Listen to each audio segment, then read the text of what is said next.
Hello friends, मैं Aparna Pandey crazy learner में आपका स्वागत करती हूँ।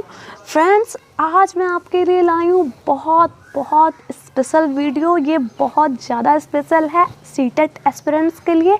देखिए, ये वीडियो जो है ये हिंदी पेडागोजी से रिलेटेड मैराथन वीडियो है। जैसा कि आप देख रहे हैं, मैं आपको बताना चाहूँगी कि मैराथन वीडियो है, तो इसमें मैंने बहुत इम्पॉर्टेंट पॉइंट्स कवर किए हुए हैं। इससे रिलेटेड मेरा एक और वीडियो आएगा।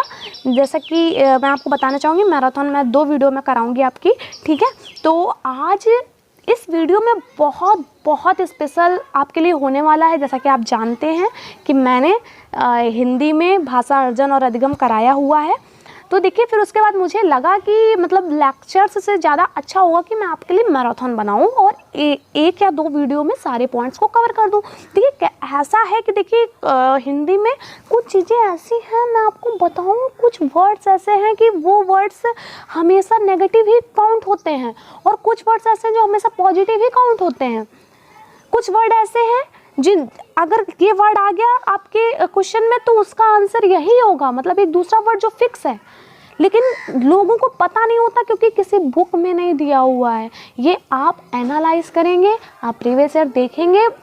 अगर आप अच्छे से एनालाइज कर पाते हैं तो आप उस चीज़ को पकड़ लेंगे, अगर नहीं कर पाते हैं तो बहुत मुश्किलें क्रिएट हो जाती हैं। मैं बता रही हूँ आपको, लैंग्वेज लोगों को बहुत टफ लगती है, इसलिए उन्हें क्या है, सीटेट बहुत टफ लगता है।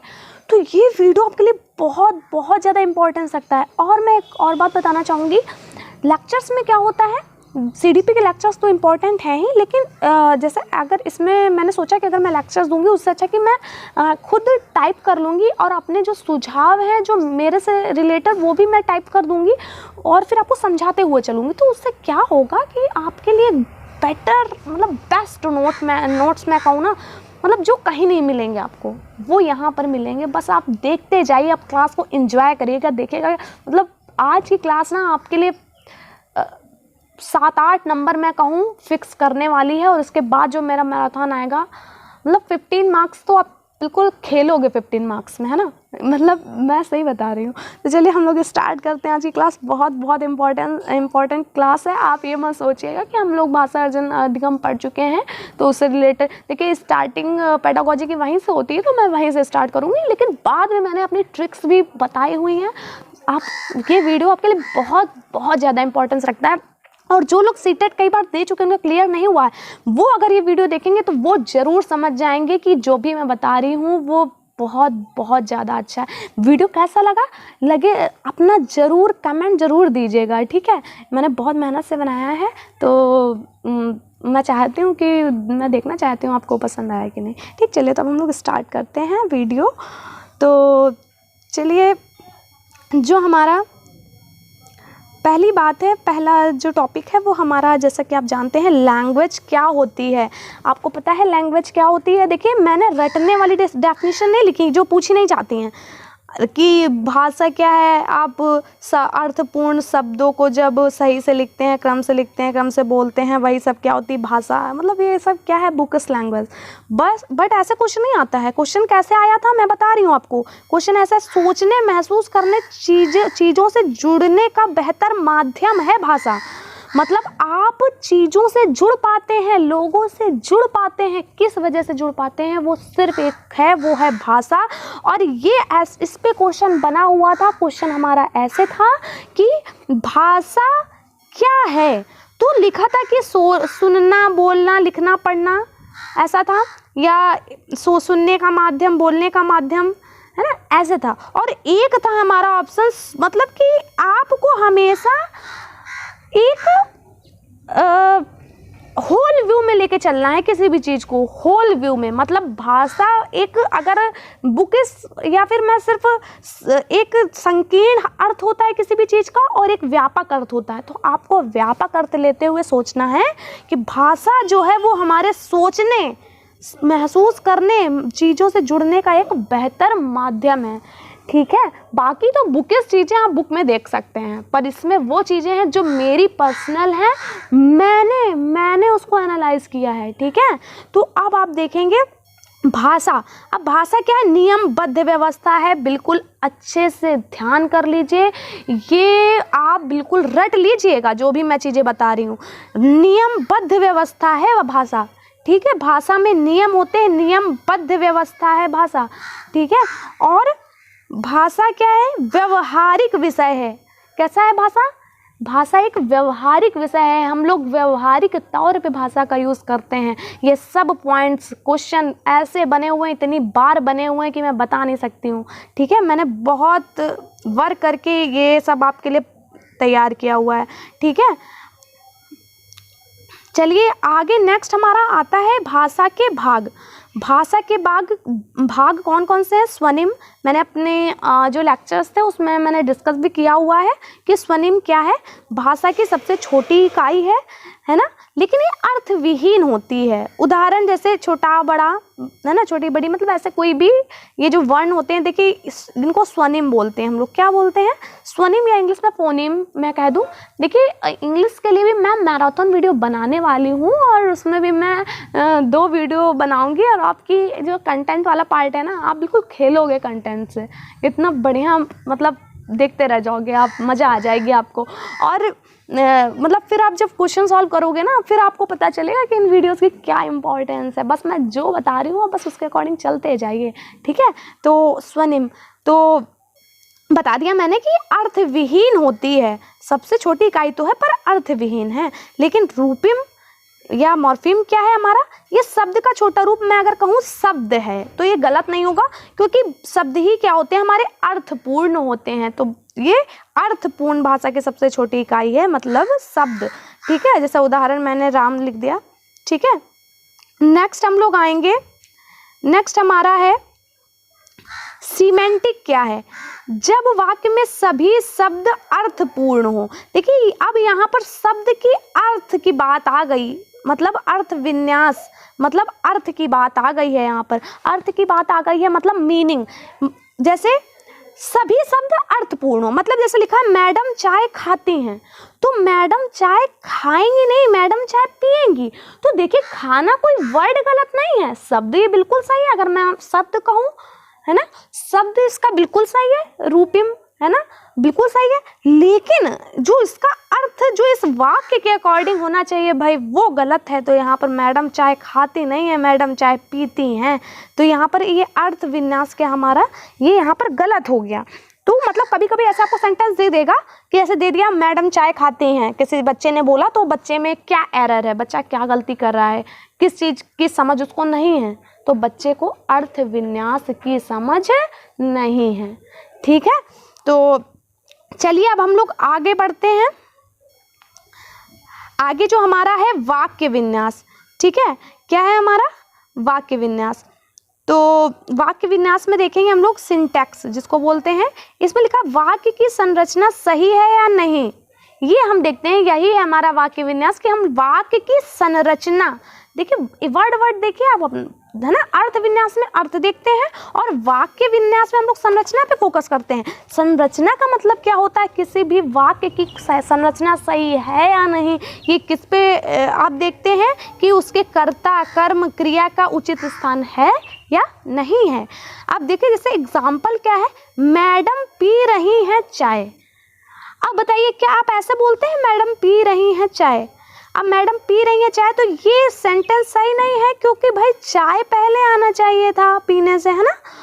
तो मैडम चाय पी रही हैं, अगर मैं सही से देखूं तो देखिए आपको देखने में ही ये गड़बड़ सेंटेंस लग रहा होगा, जबकि ये सही है। तो ये होता है वाक्य विन्यास, है ना। तो आपको देखना यहाँ पर अर्थ सही है, देखो चाय पीना, हाँ ये भी सही है, लेकिन यहाँ पर जो एक प्रॉपर जो सीक्वेंस होना चाहिए ना, वो सीक्वेंस नहीं है। तो आपको ध्यान रखना है ये बात। नेक्स्ट हमारा है बोली व भाषा में मुख्य अंतर व्याकरण का होता है। भाषा का स्वयं का व्याकरण होता है किंतु बोली का नहीं। बोली एक सीमित क्षेत्र में बोली जाती है, ये बात आपको ध्यान रखनी है। मैंने लिख दिया है कि कभी कभी 1-2 क्वेश्चन से पूछा हुआ है कि बोली और भाषा मुख्य अंतर किसका है। तो मुख्य अंतर इसी चीज़ का है कि भाई जो एक भाषा होती है उसकी एक प्रॉपर उसका एक ग्रामर होता है ना। तो ये बात आपको ध्यान रखनी है। आगे हमारा मातृभाषा किसी क्षेत्र की उस भाषा को कहा जाता है जिसमें उस क्षेत्र के रहने वाले सभी व्यक्ति मौखिक या लिखित रूप से अपने विचारों का आदान प्रदान करते हैं। भाई मातृभाषा क्या है कि मतलब एक स्पेशल एरिया में क्या है, लोग जो हैं वो उसी भाषा में अपने विचारों का आदान प्रदान, चाहे वो मौखिक हो या लिखित हो, उसी भाषा में करते हैं। तो उस भाषा को क्या बोलते हैं, मातृभाषा बोलते हैं किसी भी व्यक्ति की, है ना। तो चलिए ये हमारा हो गया। नेक्स्ट हम लोग अपने पॉइंट्स पे आते हैं। नेक्स्ट हमारा जो पॉइंट है वो है भाषा लिपि के बिना नहीं लिखी जा सकती। भाई लिपि है क्या, आप समझिए तो लिपि क्या है। लिपि, अब मैं हिंदी बोल रही हूँ, अब मैं हाँ लिख रही हूँ ये, ठीक है, तो ये लिपि ही तो है। अगर लिपि नहीं होगी तो आप भाषा को कैसे लिखेंगे। कोई भी भाषा किसी भी लिपि में लिखी जा सकती है, यह कथन बहुत हद तक संभव है, मतलब ये सही है। देखिए कैसे, जैसे आप बिल्कुल नॉर्मल सी बात है, आप लोगों से चैट करते होंगे व्हाट्सएप फेसबुक कहीं पर भी, तो आप करते हैं तो आप कैसे लिखते हैं, आप लिखते हैं, आप उससे कुछ भी बोलते हैं कि आप कैसे हो, है ना, तो आपने ऐसे लिखा। अब बताइए ये कौन सी लिपि है, ये लिपि हिंदी नहीं है, ये जो हिंदी की लिपि नहीं है, ये कौन सी लिपि है, ये आपने इंग्लिश में लिखा हुआ है। मतलब ए जो है वो हिंदी में नहीं आता है, आपका इंग्लिश में आता है, लेकिन आप लिख तो हिंदी रहे हो ना कि आप, तो मतलब ये देखिए, तो इसका मतलब ये लिपि हमने इसके अंग्रेजी कर दी, लेकिन भाषा हमारी हिंदी ही है। तो वही लिखा है कि कोई भी भाषा किसी भी लिपि में लिखी जा सकती है, ये कथन बहुत हद तक संभव है। चलिए अब हम लोग नेक्स्ट आएंगे। नेक्स्ट हमारा है भाषा अर्जन। तो भाषा अर्जन क्या है, लैंग्वेज एक्विजिशन। मैं आपको इंग्लिश में भी बहुत अच्छे से, बिल्कुल भी आपको टेंशन लेने की जरूरत नहीं, जैसे आप हिंदी पढ़ रहे हैं मेरे साथ वैसे ही आप इंग्लिश भी पढ़ेंगे, ठीक है। तो अगर आपको, जैसे कुछ लोग होते हैं, कुछ लोग क्या, मोस्ट ऑफ द पीपल जो भी हिंदी मीडियम से उन्हें थोड़ी सी इंग्लिश में प्रॉब्लम हुआ है, और मुझे अभी पैसेज के बारे में मैसेज आया था कि मतलब मैम पैसेज के बारे में बताइएगा। देखिए मैम पैसेज के बारे में थोड़ी बहुत जो मेरे पास ट्रिक्स है वो मैं बता सकती हूँ, मैं बताऊँगी, ठीक है। आप बस मेरे साथ बने रहिए और मेरे चैनल को प्लीज़ शेयर कीजिए, क्योंकि अगर आप तो जानते हैं मोटिवेशन कितना ज़रूरी है ना। तो चलिए अब हम लोग देखते हैं भाषा अर्जन। तो भाषा अर्जन क्या है, जब हम वातावरण के साथ समायोजन करके भाषा को सीखते हैं। समायोजन करके भाषा को सीखते हैं मतलब हम भाषा को वातावरण से सीखते हैं। आपने जब जन्म लिया तो क्या आप भाषा बोल पाते थे, क्या आपको सब कुछ आता था, लेकिन क्या आपकी क्लास लगी है, आपको मम्मी पापा ने बैठ के कुछ सिखाया है, नहीं सिखाया है ना, आप ऐसे ही भाषा सीख गए, मतलब अपने इन्वायरमेंट से सीख गए। तो वो इन्वायरमेंट से भाषा को मतलब ग्रैस्प कर लेना, वो भाषा अर्जन होता है, ठीक है। आगे हम लोग देखेंगे जैसे दूसरों को देखना कि दूसरे कैसे बात करते हैं और फिर उनको देखकर खुद से बोलना सीखना, वो क्या है, भाषा अर्जन है। आप कोई स्पेशल क्लास नहीं ले रहे हो, आप इन्वायरमेंट से सीख रहे हो, ठीक है। उदाहरण इसका क्या है, बच्चा अपनी मातृभाषा अर्जन करके ही सीखता है ना, मातृभाषा अर्जन करके ही सीखता है। भाई मातृभाषा कोई स्पेशल क्लास थोड़ी ना होती है। अब भाषा अर्जन एक सहज और स्वाभाविक प्रक्रिया है। भाई बहुत क्वेश्चन पुट अप हुए हैं, सहज एवं स्वाभाविक प्रक्रिया है मतलब स्वाभाविक है, इसमें ऐसा नहीं कि आपको सिखाना पड़ रहा है कुछ, मतलब आपको क्लास लगानी पड़ रही है, वो खुद से ही आ जा रहा है ना, आपको पता भी नहीं चला होगा, आप हिंदी सीख गए होगे, है ना। समृद्ध भाषाई परिवेश चाहिए। अगर आप भाषाई परिवेश अच्छा दे पा रहे हैं तो बच्चा भाषा का अर्जन बहुत अच्छे से कर लेगा। तो चलिए ये हो गया हमारा भाषा अर्जन। ये सब पॉइंट्स आपको बिल्कुल ध्यान रखने, मैंने बहुत ही लिमिटेड वर्ड्स में अपनी बातों को कह दिया है और आपको मतलब बहुत अच्छे से आ जाएंगे ये सब बातें। भाषा अधिगम क्या है, भाषा अधिगम जब बच्चा अपने व्यवहार में परिवर्तन करके भाषा, मतलब वो कर रहा है भैया, परिवर्तन कर रहा है मतलब वो एफर्ट्स कर रहा है, एफर्ट करके भाषा को सीख रहा है, वो होता है हमारा भाषा अधिगम।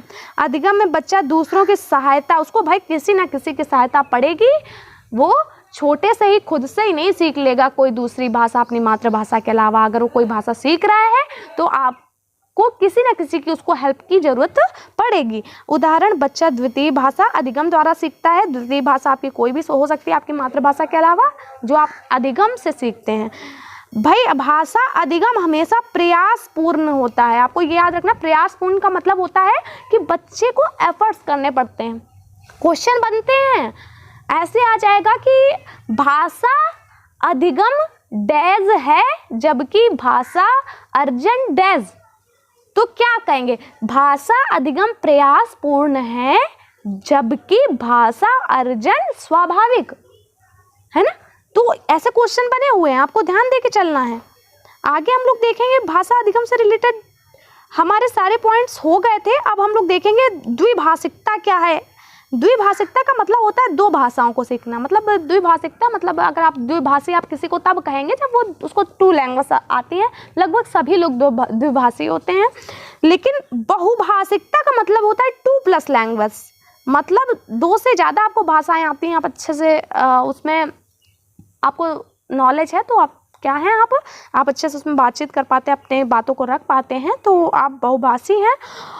और एक और बात, बहुभाषिकता को हमेशा आपको पॉजिटिव लेके चलना है। बहुभाषिकता मैंने खुद एनसीएफ पढ़ा हुआ है ना। एनसीएफ में बहुभाषिकता को बहुत ही मतलब एक रिसोर्स के तरीके, एक संसाधन के तरीके माना गया है कि अगर एक क्लासरूम में अलग अलग भाषा के बच्चे हैं तो ये आपके लिए रिसोर्स है।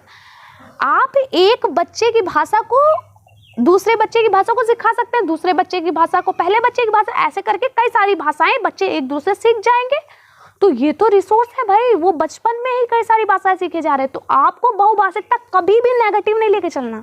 और मैं बताना चाहूँगी बहुभाषिकता सिर्फ सीडीपी में ही नहीं, या फिर सिर्फ हिंदी में ही नहीं, या फिर सिर्फ इंग्लिश में ही नहीं, हर किसी पार्ट में बहुभाषिकता पूछी आती है। और यही आता है कि बहुभाषिकता को नेगेटिव तरीके से पेश किया जाता है और सिर्फ एक ऑप्शन होगा जो उसको पॉजिटिवली ले रहा होगा। तो आपको पॉजिटिव साइड ही मूव करना है, ठीक है। नेक्स्ट, हाँ देखिए मैंने लिया भी हुआ है कि बहुभाषिकता को हमेशा संसाधन मानना है, बहुभाषिकता को कभी भी नेगेटिव नहीं चलना है, हमेशा पॉजिटिव लेके चलना है, ठीक है। आगे हम लोग देखिए, ये सब मेरे बनाए हुए नोट्स हैं, मैं अपनी बात बता रही हूँ और आपको देखना कितने ज़्यादा हेल्प करेंगे। मैंने बहुत मेहनत से बनाया है। आप प्लीज़ अगर अच्छा लगे तो लाइक और कमेंट शेयर करना बिल्कुल मत भूलिएगा। चलिए अब हम लोग देखते हैं भाषा शिक्षण के उद्देश्य। भाषा शिक्षण के उद्देश्य देखिए, भाषा शिक्षण के उद्देश्य ऐसा मतलब होता ही नहीं है कि इससे क्वेश्चन ना आए, ठीक है। आपको ऐसा घुमा देगा कि प्राथमिक स्तर पर भाषा शिक्षण के उद्देश्य या आपके सेकेंडरी स्तर पर है भाषा शिक्षण के उद्देश्य, ऐसे आ जाएगा। जैसे अगर मैं पेपर 1 पेपर 2 दोनों लेके चल रही हूँ, मैं पहले बताना चाहूँगी, मैं पहले बताना भूल गई, सॉरी। तो देखिए मैंने एनसीएफ 2005 के अनुसार लिया हुआ है कि भाषा शिक्षण में आपको क्या उद्देश्यों में ध्यान रखना है, ठीक है। तो बच्चे भाषा का दैनिक जीवन में प्रयोग, भाई देखिए दैनिक जीवन में प्रयोग, ये वर्ड जहाँ आ जाए तो ये इसको तो आप डिनाई कर ही नहीं सकते हो। ये मतलब प्राथमिक स्तर पर भाषा शिक्षण का जो मेन उद्देश्य है ना, वो यही है कि बच्चे अपनी बात को रख पाएँ, दूसरे की बात को समझ पाएँ, दैनिक जीवन में अपनी भाषा का प्रयोग कर पाएँ अच्छे तरीके से। तो यही सब बातें हैं। आपको उन्हें वो नहीं बनाना है, क्या बोलते हैं, एक ऐसा नहीं बनाना है कि आपको बहुत ज़्यादा प्राथमिक स्तर पे ही मतलब ऐसे दे देगा आपको कि आपको बहुत ज़्यादा हिंदी की मतलब हिंदी साहित्य से परिचय कराना और ये वो कई सारा दे देगा, पर ये नहीं सही है।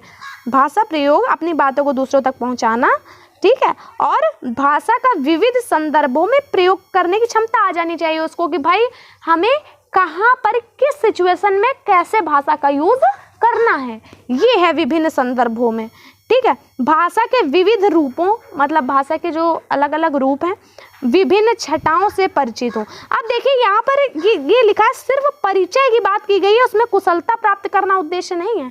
मतलब ये जो भाषा के विविध रूप, विभिन्न रंगतें, विभिन्न छटाएं, कई बार क्वेश्चन बने हुए हैं, आप देखेंगे लाइन लगी पड़ी है ना क्वेश्चंस की।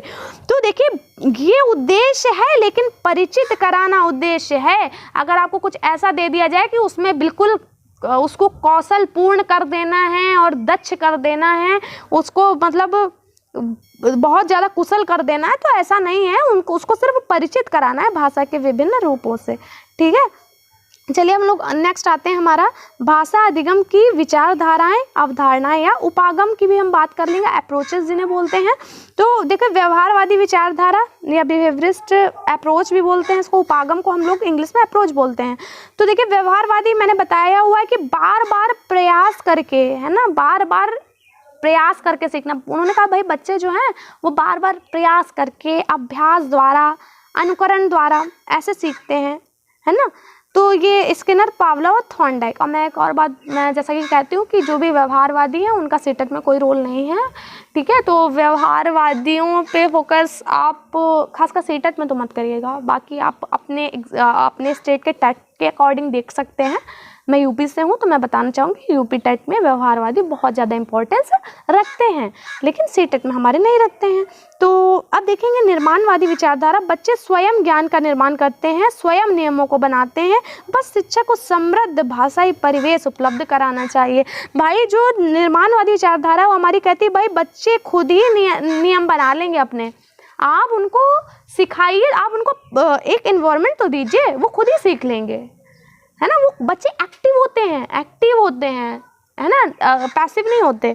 ये भी आपको ध्यान रखना है। इसमें पियाजे, वाइगोत्स्की हमारे आ जाते हैं और इन पे ही हमारा पूरा सीटेट टिका हुआ। अगर मैं ये बोलूँ तो ये मतलब एक हाइपरबोल नहीं होगा।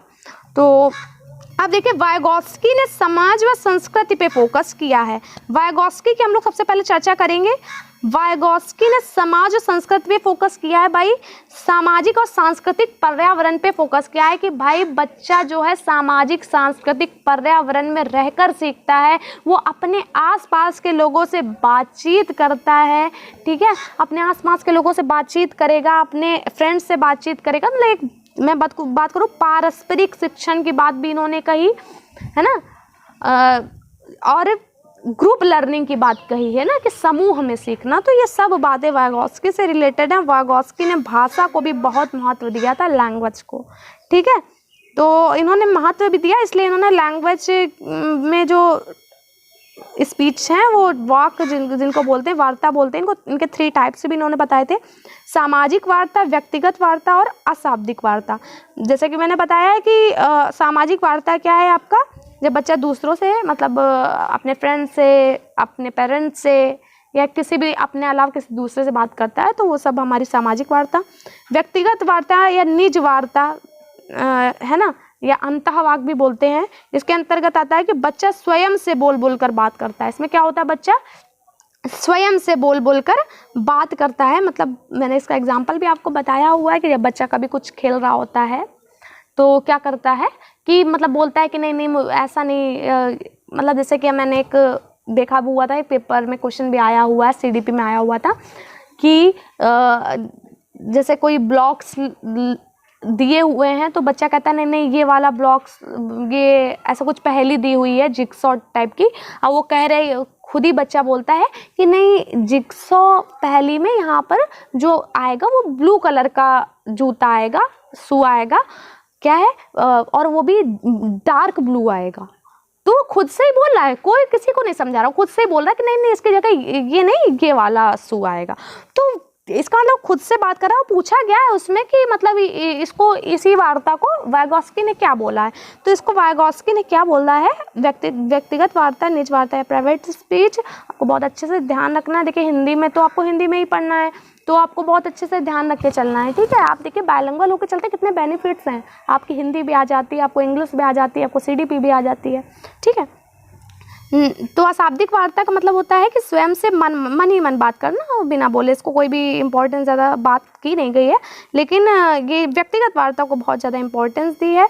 और इसी जो व्यक्तिगत वार्ता को ही पियाजे ने क्या बोल दिया है, अहम केंद्रित वार्ता। तो जब भी आपसे अहम केंद्रित वार्ता का प्रत्यय किसने दिया, ऐसा कुछ क्वेश्चन आए, तो आप हमेशा क्या करोगे, मतलब अहम केंद्रित वार्ता वाले में आप हमेशा किस पे कहोगे, पियाजे को कहोगे, इनको नहीं कहोगे। इन्होंने व्यक्तिगत वार्ता, निज वार्ता कहा है, लेकिन इसको इन्होंने अहम केंद्रित वार्ता पियाजे ने कह दिया, और कह दिया कि भाई ये तो यूजलेस है, किसी काम की नहीं है, ठीक है। तो ये बात है। अब देखिए हम लोग पियाजे की बात करेंगे, तो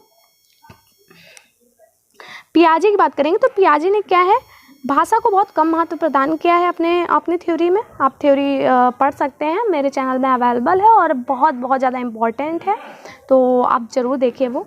आप देखिए पियाजे जो है, पियाजे ने कहा कि भाई पहले विचार आता है फिर भाषा आती है। मैंने इधर विचार भाषा की बात भी कर दी क्योंकि इससे भी बहुत क्वेश्चन पुटअप होते हैं। तो इन्होंने बताया भाई पहले बच्चा सोचेगा फिर वो उसको भाषा में कन्वर्ट करेगा। तो इन्होंने पहले बताया पहले विचार फिर भाषा। ऐसे ही इन्होंने बताया था कि पहले विकास फिर अधिगम, है ना। पहले बच्चे का जो विकास होता है, मतलब एक परिपक्वता, मैच्योरिटी आती है उसमें, और फिर वो उसके अकॉर्डिंग लर्निंग करता है। जैसे कि इन्होंने अपनी थ्योरी में यही सब बातें कही थी, और ये बात मैंने वही लिखी हुई है कि पियाजे ने व्यक्तिगत वार्ता को अहम केंद्रित वार्ता कहा है और इसको बिल्कुल बेकार बताया, भाई यूजलेस है, इन्होंने ये बोला। अब देखिए नोम चॉम्स्की, ये तो मतलब ऐसा है ही नहीं कि इनसे कभी क्वेश्चन पुटअप ना हुआ हो लैंग्वेज में, चाहे वो हिंदी हो या फिर वो इंग्लिश हो।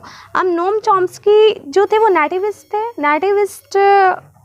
नेटिविस्ट इसको मैंने सर्च किया था तो वैसे इसकी हिंदी मुझे ये मिली कि सहज रचनावादी, ऐसे भी बोलते हैं ना। अगर मैं इसके प्रॉपर मीनिंग पे जाऊँ तो इसका मतलब होता है कि जो जन्म से ही कुछ चीज़ों को मानते हैं, मतलब कुछ चीज़ों को फिक्स मानते हैं भाई ये तो जन्म से ही होता है, ठीक है। अब देखिए इन्होंने मनुष्य में जन्मजात क्षमता है भाषा सीखने की। इन्होंने कहा मनुष्य में जन्मजात क्षमता है, इनेट एबिलिटी है भाषा को सीखने की। मतलब मनुष्य के मस्तिष्क में एक लैड होता है, मतलब लैंग्वेज एक्विजिशन डिवाइस, मतलब भाषा अधिग्रहण युक्ति होती है और जिसके माध्यम से वो भाषा को सीख लेता है।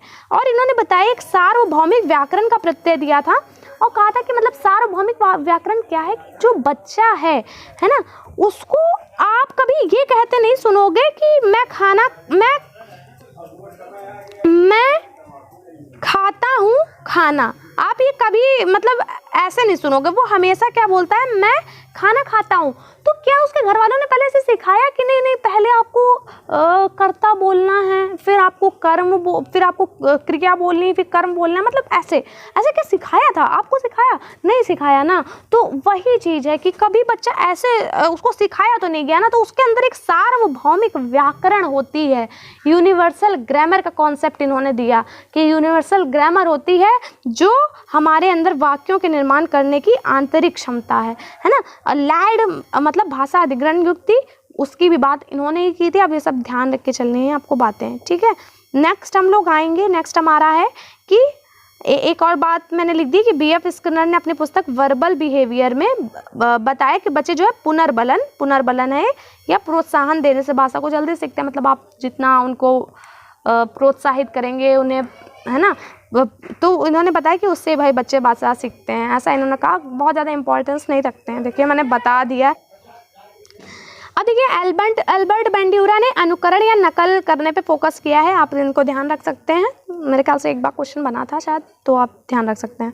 वागोस्की ने कहा कि भाषा और विचार 1.5 साल तक अलग अलग रूप से विकसित होते हैं, फिर समानांतर रूप से। पियाजे ने कहा पहले विचार फिर भाषा। देखिए मैंने पियाजे के बारे में आपको बता दिया था कि पहले क्या आता है, विचार आता है, फिर भाषा आती है। पियाजे ने ये बोला, लेकिन वागोस्की ने कहा भाई भाषा और विचार क्या है, 1.5 साल तक अलग अलग रूप से चलते हैं और फिर आपस में मर्ज हो जाते हैं। मतलब कि एक समानांतर रूप से आप भी बोल सकते हो, वैसे भी चलते हैं।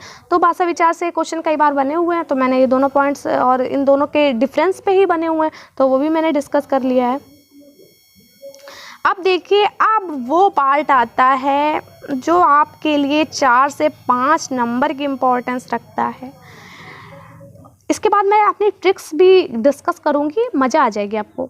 देखिए ट्रिक्स क्या मतलब, एक टिप्स आप बोल सकते हैं कि मतलब मेरे जो अनुभव हुए हैं, मैंने जो एनालाइज किया उसके अकॉर्डिंग, वो आपको कहीं मिलेगा नहीं, ठीक है। भाषाई कौशल क्या है, भाषा के 4 कौशल हैं, जैसा कि आपको पता होगा, सुनना, बोलना, पढ़ना, लिखना, सुबोपली, है ना, सुबोपली बोलते हैं, सुनना, बोलना, पढ़ना, लिखना। अब देखिए सुनने का मैंने दूसरा नेम भी लिख लिया कि आप कंफ्यूज ना हो। सुनने को श्रवण कौशल, बोलने को मौखिक अभिव्यक्ति, पढ़ने को पठन कौशल और लिखने को लेखन कौशल भी हम कहते हैं, ठीक है। अब देखिए इसमें जो मेन बात है कि सुनना और पढ़ना वह ग्रहणात्मक कौशल है।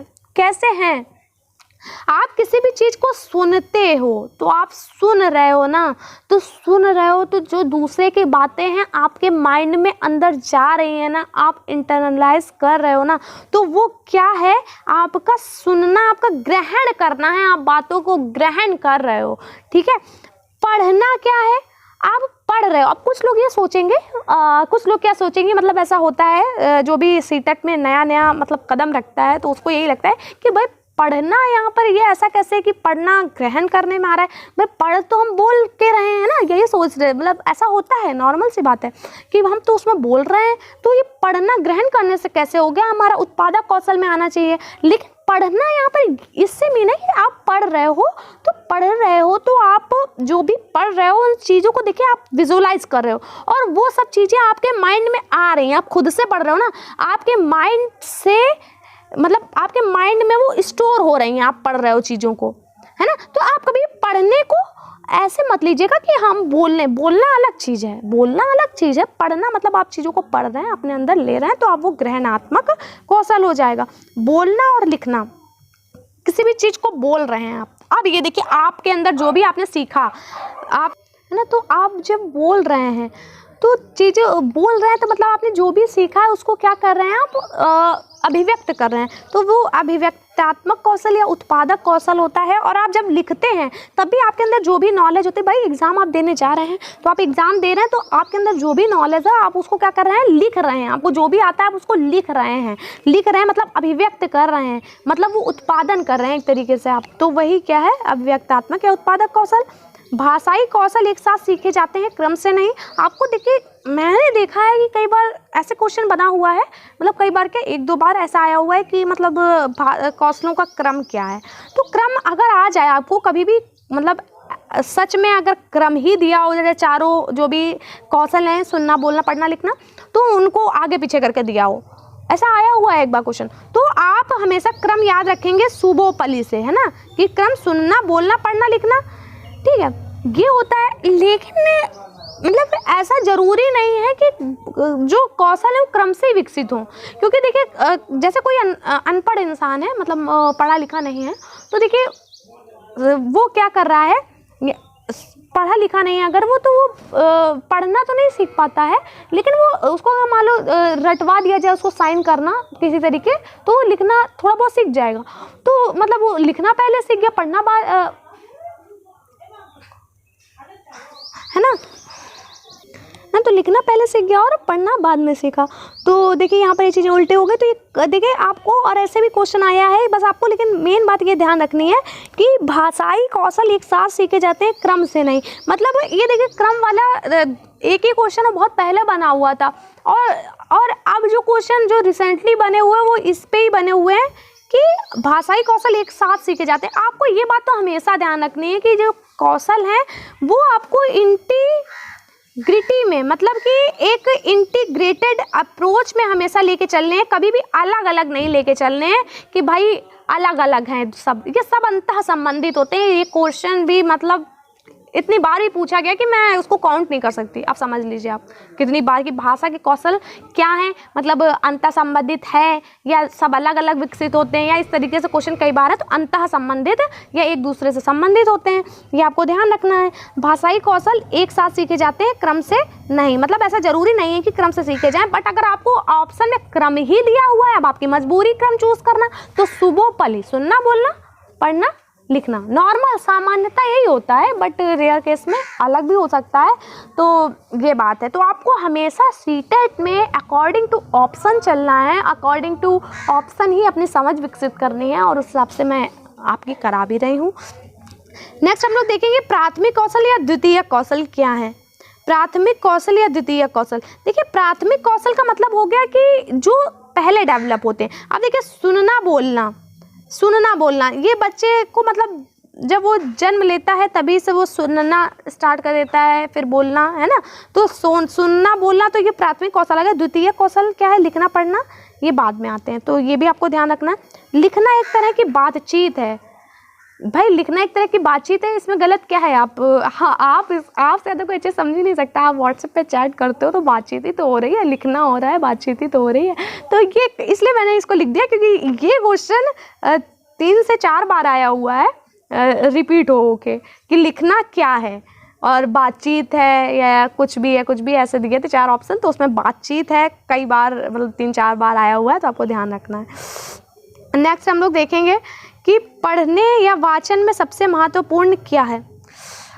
हाँ, ये पॉइंट्स जो मैंने लिखे हुए हैं ये इतने ज़्यादा इम्पॉर्टेंट, मतलब एक ट्रिक है, ये मेरी ट्रिक्स ही हैं, ऐसा कहीं बुक में आपको नहीं मिलेगा, ये मेरी ट्रिक्स हैं कि कहीं भी अगर पढ़ने आ जाए, मतलब या वाचन में आ जाए, पढ़ने में या वाचन में सबसे महत्वपूर्ण क्या है, तो आप हमेशा आप ऑप्शन में वो चीज़ देखिए कि कहीं आपको अर्थ ग्रहण तो नहीं मिल रहा है कि हाँ मतलब पाठ को पढ़ते हुए अर्थ ग्रहण करना, मतलब अर्थ ग्रहण कहीं ना कहीं उस वाक्य में छुपा होगा।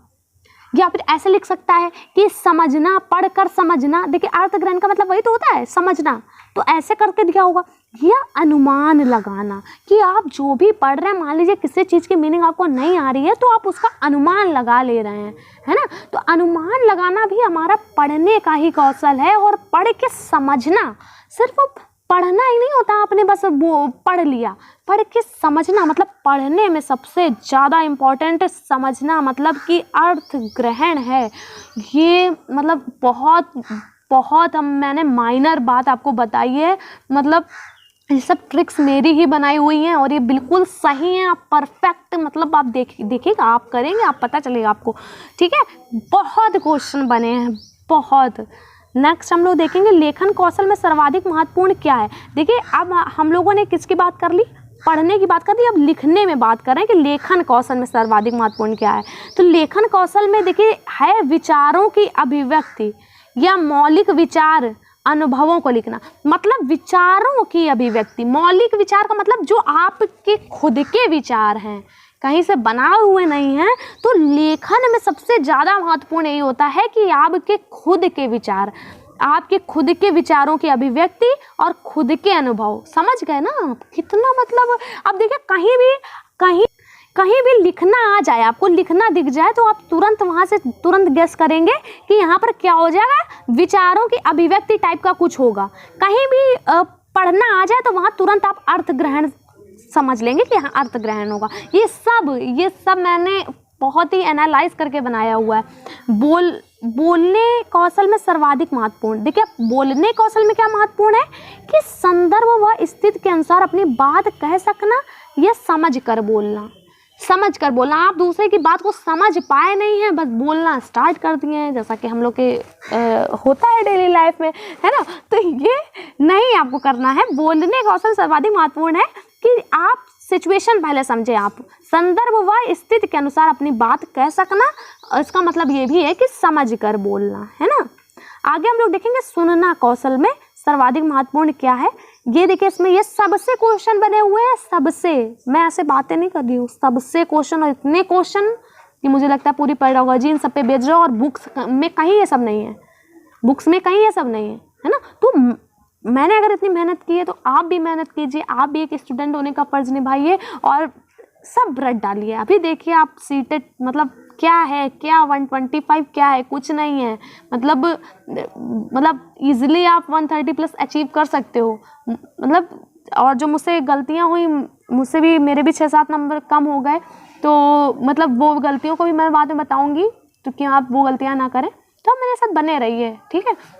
देखिए सुनने कौशल में दूसरे की बात सुनने में रुचि, धैर्य एवं प्रतिक्रिया। भाई सुनने में ये सबसे ज़्यादा इम्पोर्टेंट बात होती है कि आप दूसरे की बात को इंटरेस्टिंग वे में सुने, और सबसे बड़ी बात है धैर्य, मतलब आप पहले दूसरे की बात को सुने, है ना, मतलब सुनने का मतलब थोड़ा धैर्य रखें, अपना बोलने ही ना लगें, तो ये इम्पोर्टेंट है, ये भी आया हुआ है, ये बात आपको ध्यान रखनी है।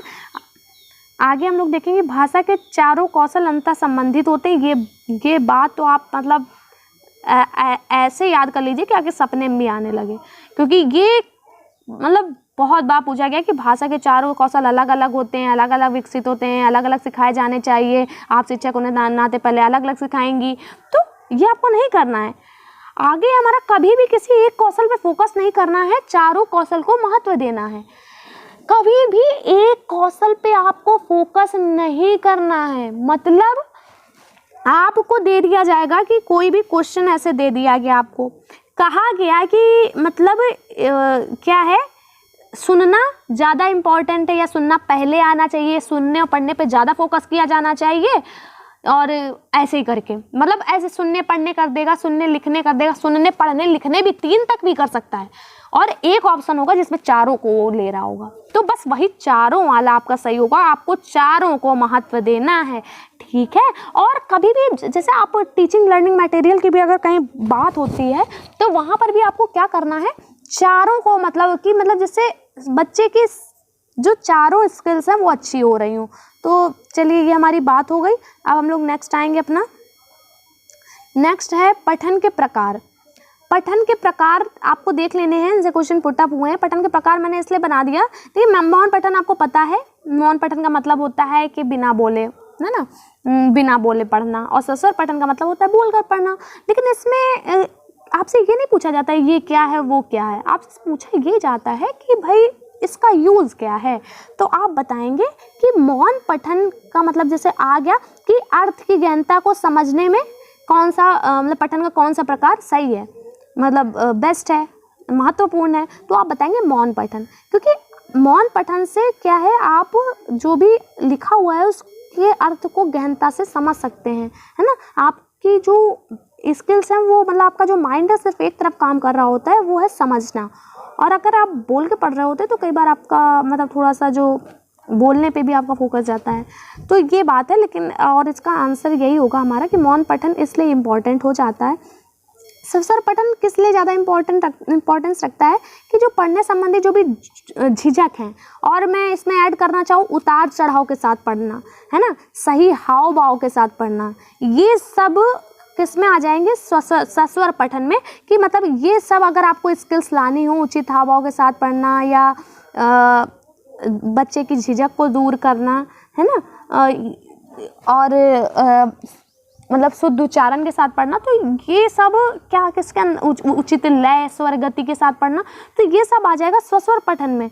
या फिर ऐसा भी क्वेश्चन बन सकता है कि सस्वर पठन में कौन सी बात ज़्यादा इम्पोर्टेंस रखती है, तो आपका आएगा कि पढ़ने संबंधी झिझक को दूर करने के लिए इम्पोर्टेंस रखता है पठन, तो आप इसको ही सही करेंगे क्योंकि इससे क्वेश्चन कई बार बना हुआ है। एकांकी पठन, ये भी कई बार क्वेश्चन आया हुआ है। एकांकी पठन में सर्वाधिक महत्वपूर्ण है उचित हाव भाव के साथ सस्वर वाचन। मैंने देखिए खुद से ही नोट्स बनाए, मैं बता रही हूँ। एकांकी पठन पे कई बार पूछा गया था कि एकांकी क्या होती है, मैं आपको बताऊँ।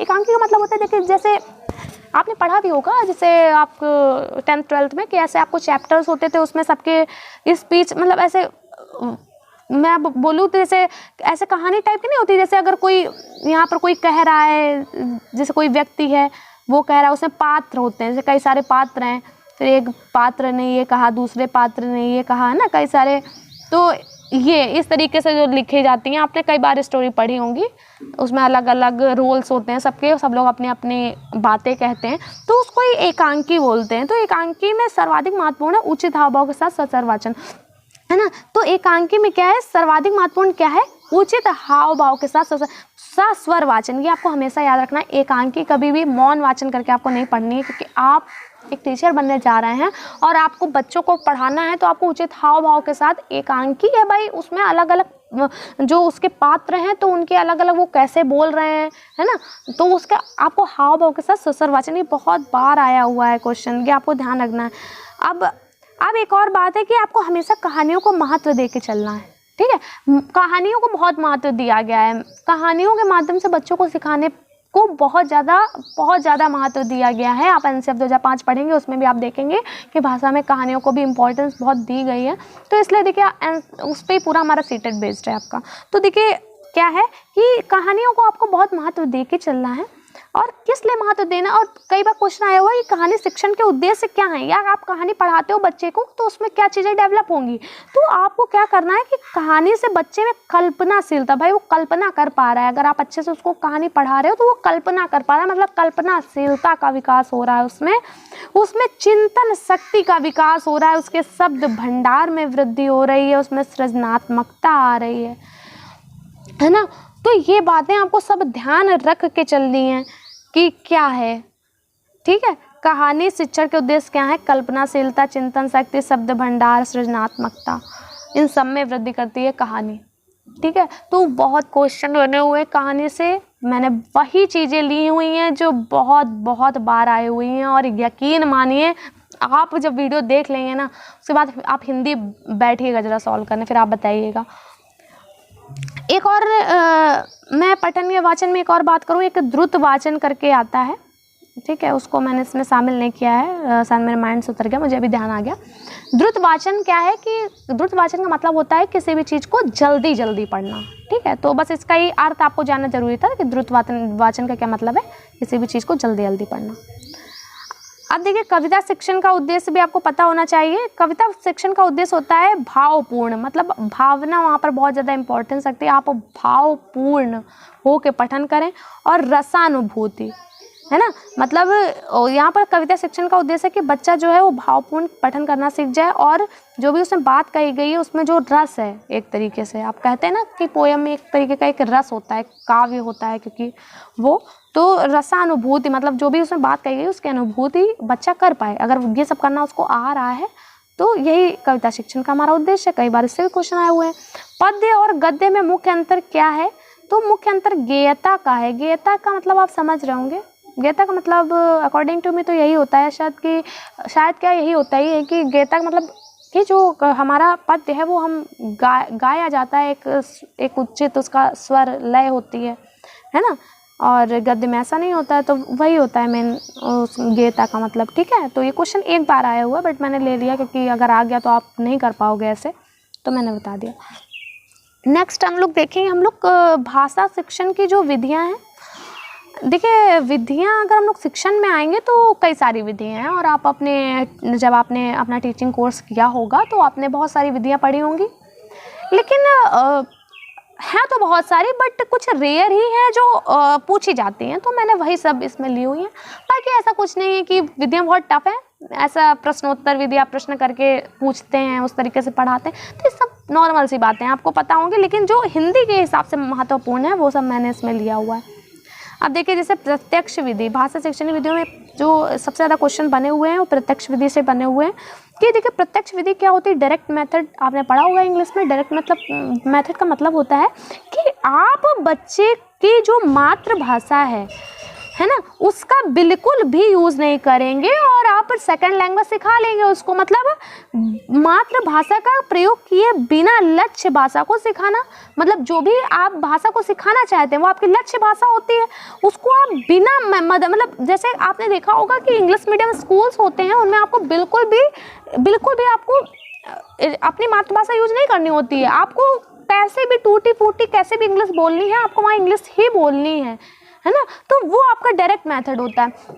और द्विभाषी विधि क्या होती है कि यहाँ पर ऐसा है कि अगर मान लो बच्चे को नॉर्मल तो इंग्लिश में ही बोला जाता है, लेकिन अगर कोई अलग बातें हैं, मतलब कि कुछ टफ चीज़ें हैं, तो उनको हिंदी में भी कन्वर्ट किया जाता है। मतलब कहीं हिंदी का मतलब मेरा यहाँ से था कि मातृभाषा से, किससे मतलब था हमारा मातृभाषा से, कि मातृभाषा का जो द्विभाषी विधि है यहाँ पर यूज किया जाता है, कठिन जगहों पर यूज किया जाता है, और कभी कभी मतलब जो टीचर है वो क्या है कि हिंदी में भी मतलब अपनी जो मातृभाषा है उसमें भी एक्सप्लेन करता है और इंग्लिश में भी एक्सप्लेन करता है ना, लेकिन धीरे धीरे करके वो क्या करता है कि हिंदी मतलब मातृभाषा का यूज कम करने लगता है और जो हमारी लक्ष्य भाषा उसका प्रयोग बढ़ाने लगता है। तो एक तरीके से मतलब द्विभाषी विधि ये होती है, मतलब इसमें मातृभाषा का यूज किया जाता है। अनुवाद विधि या ग्रामर कम ट्रांसलेशन मेथड आपने पढ़ा होगा इंग्लिश में, तो इसका मतलब होता है अनुवाद विधि का मतलब अक्षरशः मातृभाषा के शब्दों को लक्ष्य भाषा में सीखना। मतलब कोई भी शब्द जैसे हम लोग पहले पढ़ते थे कि वह को क्या बोलते हैं, ही बोलते हैं, है ना, पूरा जैसे हम लोग के टीचर जैसे हम लोग की क्या मतलब ऐसा होता है ज़्यादातर कि जैसे अगर आप हिंदी मीडियम से तो बहुत पहले ऐसे ही पढ़ाया जाता था कि मतलब आपको ऐसे पूरा सेंटेंस दे दिया, फिर उसको बताएंगे ही का मतलब वह है ना, इस तरीके से मतलब कोई भी हिंदी में भी दिया है उसको तुरंत कन्वर्ट करना है, तो इसमें ये सेंटेंस ये टेंस लग रहा है। तो इस तरीके से जो एक एक शब्द का जो अक्षरशः मातृभाषा के शब्दों को लक्ष्य भाषा में सिखाया जाता है वो अनुवाद विधि हमारी होती है। आगमन विधि मतलब उदाहरण से नियम की ओर, उदाहरण से नियम की ओर, मतलब आपने क्या, जैसे आपको संज्ञा सिखाई जा रही है तो आपने पहले बताया कि बच्चों कोई भी शब्द हैं, आप कोई भी अपने आपके आसपास की चीज़ें या कुछ भी आपके मन में जो भी आपके आसपास वस्तुएं दिखाई दे रही हैं वो सब बताइए। आपने वो सब लिखा, फिर उनसे कहा कि अच्छा ये सब जो भी है ना ये सब संज्ञा हैं। तो मतलब आपने पहले उदाहरण लिया फिर नियम की ओर गए। तो ये हमारा आगमन विधि, और मैं बताऊँ तो आगमन विधि को बहुत ज़्यादा इंपॉर्टेंस दी गई। एक पॉजिटिव ही आपको इसके लिए प्रति थिंकिंग रखनी है अगर आप सीटेट देने जा रहे हैं, ठीक है। और निगमन विधि को हमेशा इसमें बेकार कहा गया है कि नियम से उदाहरण की ओर। इसका मतलब आप पहले, जैसा कि हम लोग को पहले सिखाया जाता था, पहले ऐसा प्रचलित था कि आप पहले नियम बताएंगे कि ऐसा ऐसा ये रूल्स होते हैं, ये संज्ञा है, फिर आप उसके बाद उदाहरण बताएंगे, तो वो नियम से उदाहरण की ओर।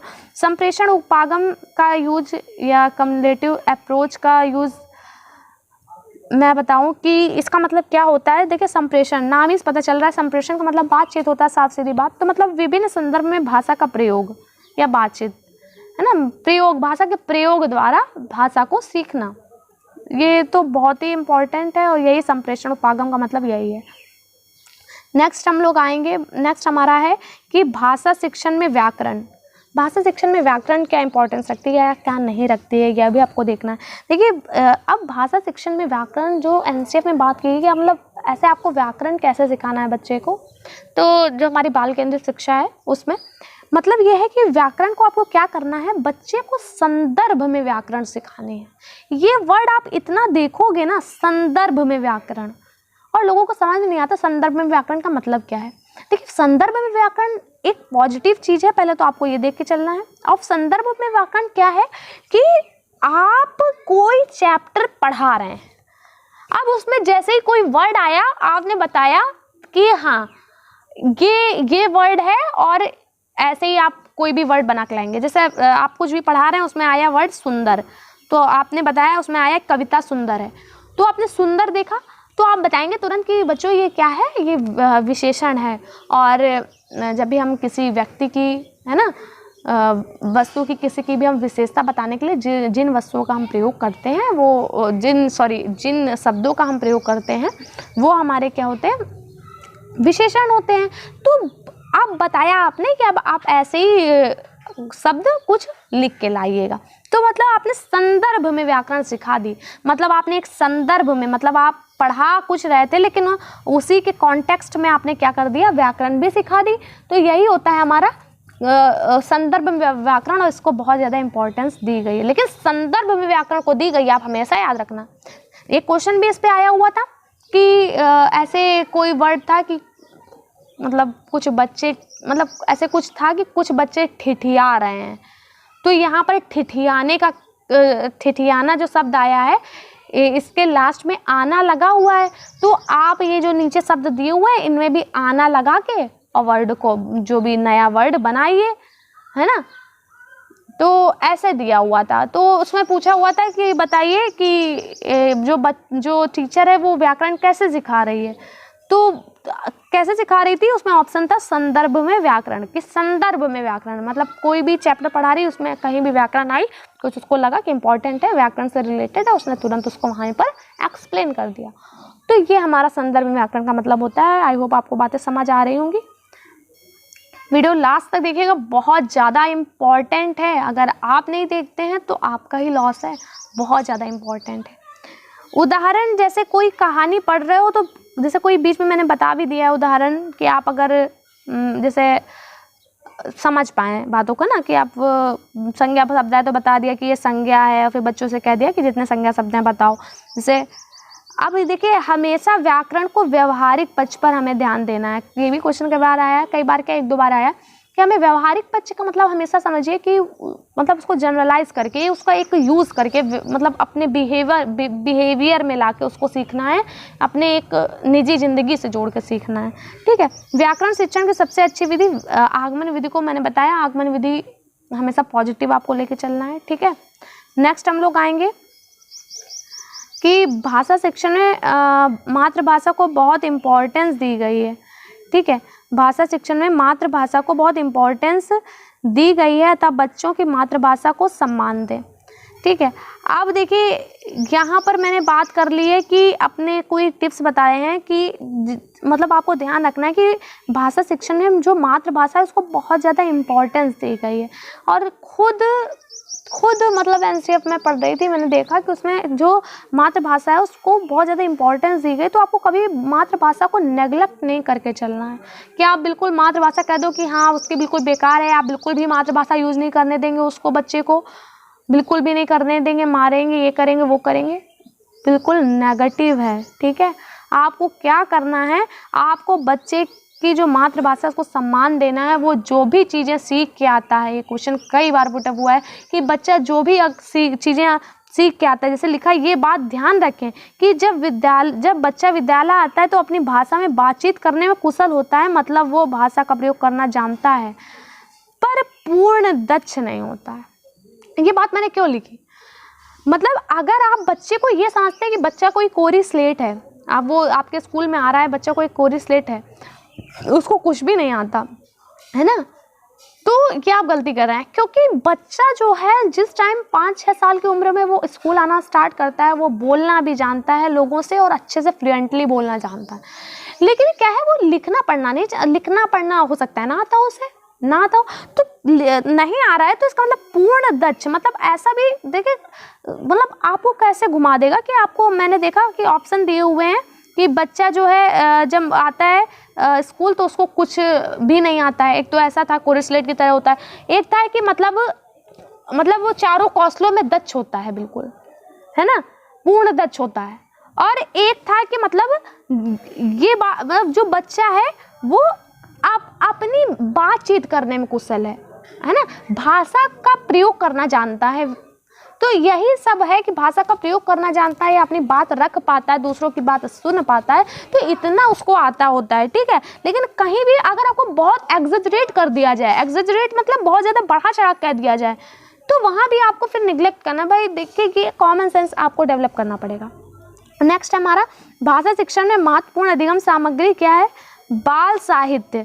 ठीक है, और बाल साहित्य की विषय वस्तु कैसी होनी चाहिए, रोचक। ठीक है, रोचक विषय वस्तु पे आपको हमेशा फोकस करना है। और देखिए भाषा शिक्षण में महत्वपूर्ण अधिगम सामग्री की अगर बात करें तो बाल साहित्य को बहुत ज़्यादा इंपॉर्टेंस दी गई है। ठीक है, बाल साहित्य को।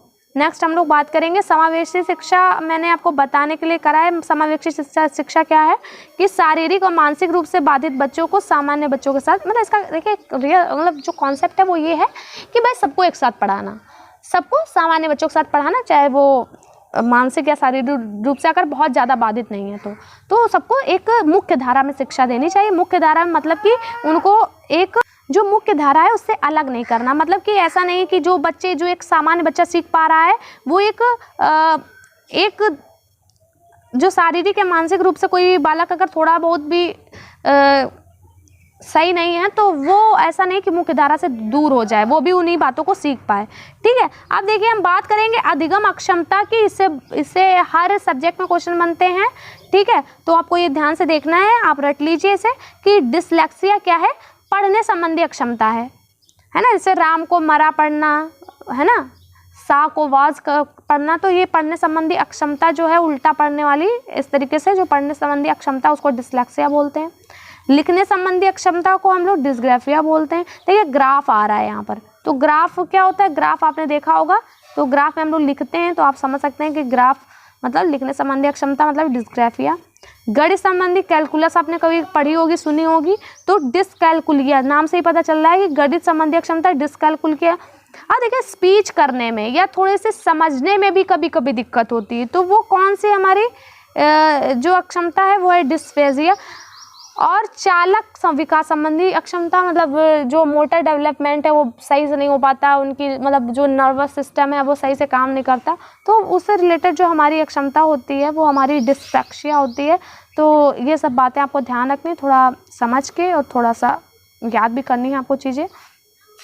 देखिए अगर कोई, अब एक इसमें बहुत इंपॉर्टेंट बात ये रखती है कि अगर क्वेश्चन आपसे पूछा गया है पढ़ने लिखने दोनों संबंधी अक्षमता, अब आप सोचेंगे कि अब क्या करें, पढ़ने लिखने दोनों से पूछा गया, तो पढ़ने लिखने दोनों से जब भी आ जाए तो डिसलेक्सिया आप आंसर करेंगे, क्योंकि डिसलेक्सिया ही सही है।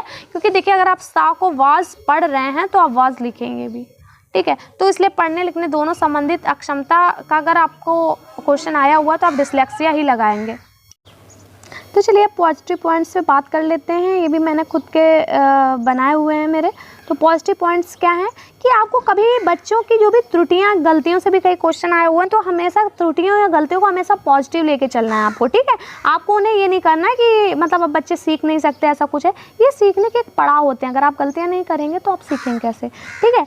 तो हमेशा बहुभाषिकता को आपको पॉजिटिव मानना है। मैंने बता दिया आपको बहुभाषिकता पॉजिटिव मान के चलना है। कहीं भी आपको दैनिक जीवन में भाषा प्रयोग की बात आ जाए तो उससे पॉजिटिव कुछ हो नहीं सकता। अगर आ जाए कहीं भी कि भाषा की विभिन्न रंगतें या भाषा के विभिन्न रंगतों से परिचित कराना बच्चे को, तो ये भी एक अच्छी बात है। सौंदर्य बोध ये वर्ड कहीं भी आ जाए भाषा के लिए तो ये भी मतलब बहुत अच्छी बात है कि मतलब भाषा शिक्षण कराने का उद्देश्य जो है वो क्या है, मतलब उनको सौंदर्य बोध की अभिव्यक्ति कराना, इस तरीके से कुछ भी आ सकता है। तो सौंदर्य बोध ये भी पॉजिटिव पॉइंट है। समृद्ध भाषा परिवेश आपको उपलब्ध कराना है बच्चे के लिए, ठीक है।